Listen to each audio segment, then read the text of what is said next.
নমস্কার বন্ধুরা, আমার নতুন একটি ব্লগে আপনাদের সকলকে স্বাগত। আজকে শেয়ার করব ক্ষীরোদ কাতলা। যার জন্য আমি এখানে নিয়ে নিয়েছি কাতলা মাছের পেটি।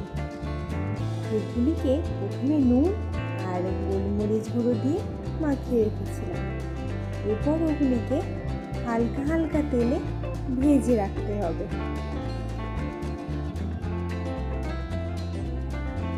মাছগুলি খুব একটা কড়া করে ভাজার প্রয়োজন নেই, হালকা ভেজে তুলে রাখলেই হবে।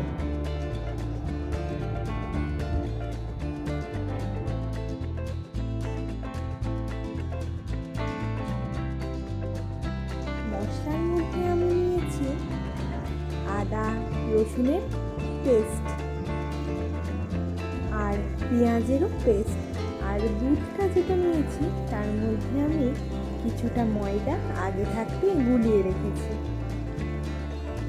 মাছগুলো ভাজা হয়ে গেলে মাছগুলোকে তুলে নিতে হবে।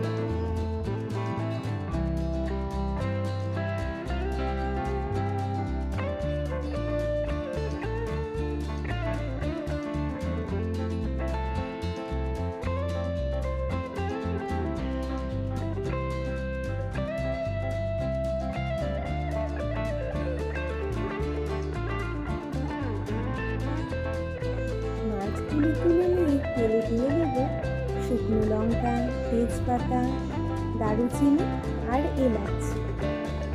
তারপরে পেঁয়াজ এবং রসুনটা হালকা হালকা করে ভেজে নেব। পেঁয়াজ রসুন ভাজা হয়ে গেলে তার মধ্যে দিয়ে দেবো টমেটো এবং চেরেলা কাঁচা লঙ্কা। আমি এখানে শুধুমাত্র কাঁচা লঙ্কাই ব্যবহার করেছি, কোনো গুঁড়ো লঙ্কা ব্যবহার করিনি, কারণ ক্ষীরোদ কাতলা দেখতে কিছুটা সাদা সাদা হয়। এরপর দিয়ে দেব মশলাগুলি, আদা, জিরে,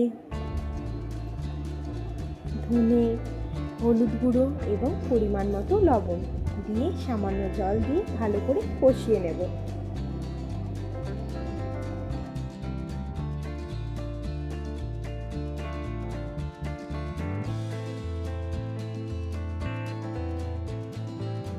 মশলা কষানো হয়ে গেলে যখন মশলা থেকে তেল ছেড়ে দেবে তখন তার মধ্যে দিয়ে দিতে হবে রুম টেম্পারেচারে থাকা দুধটা।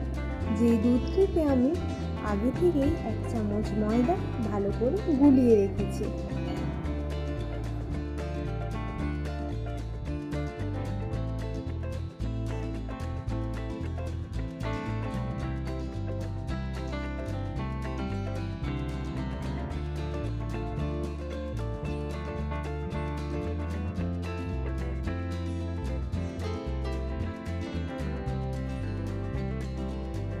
মশলা থেকে তেল ছেড়ে দিয়েছে, এরপর আমরা দুধটা দিয়ে দেব।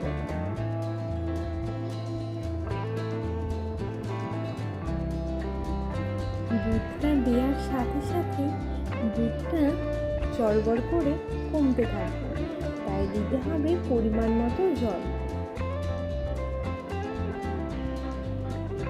আর দুধটাকে খুব ভালো করে মশলার সাথে মিশিয়ে নিতে হবে, না হলে কেটে যাবার ভয় আছে। যেহেতু আমি ফুল ফ্যাটি মিল্ক ইউজ করেছি তাই মশলাটা খুব তাড়াতাড়ি বসে যাচ্ছে। এবার এতে দিয়ে দেবো ভেজে রাখা মাছগুলো। মাছগুলো দেবার পরে কিছুক্ষণ ফুটিয়ে সামান্য ঘি দিয়ে নামিয়ে নিতে হবে ক্ষীরোদ কাতলা। এটি একটি ঠাকুর বাড়ির রেসিপি, বাড়িতে ট্রাই করে দেখবেন, খুবই সুন্দর লাগে খেতে। এই রেসিপির গেম চেঞ্জার হলো শেষে দেয়া ঘরের তৈরি গা ঘি, যা রেসিপিটিকে অন্যই লেভেলে নিয়ে যায়।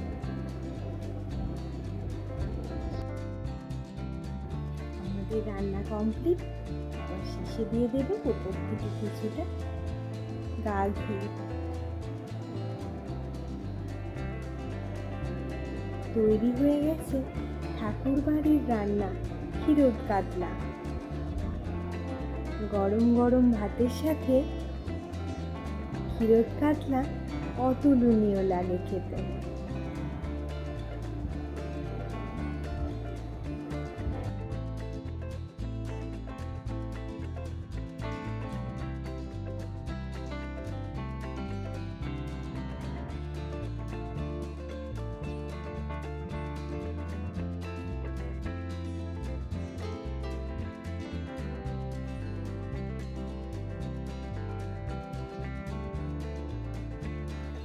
বেশিক্ষণ আর না ফুটিয়েই নামিয়ে নিতে হবে।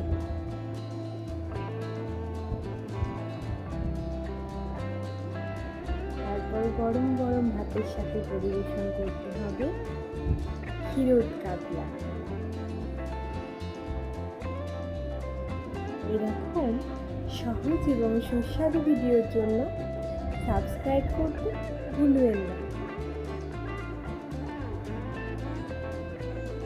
দেখা হবে পরের একটি ব্লগে।